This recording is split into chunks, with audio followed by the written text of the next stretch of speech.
気持ち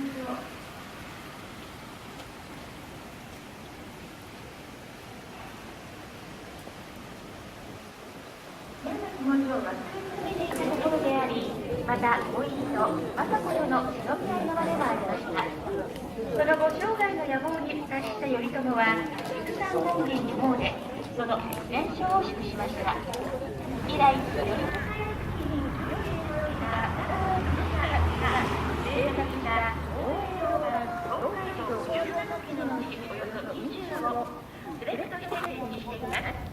江戸幕府の時代父親認定派を同時にお楽しみください。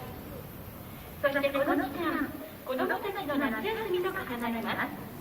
クイズラリー、親子農学教室などファミリーで楽しめる多彩なイベントを用意しています。中でも国産の釣り受験、釣り体験を楽しむことができます。釣り体験は先ほどの富岳36景神奈川沖波浦の単色釣りを行います。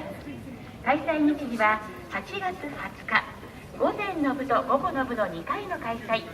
料金は無料ですが、釣り体験は予約が必要となります。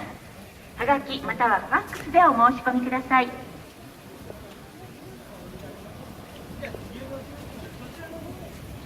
夏休みに多彩なイベントが用意されている井上入口さん。イベントについての詳細はホームページをご覧ください。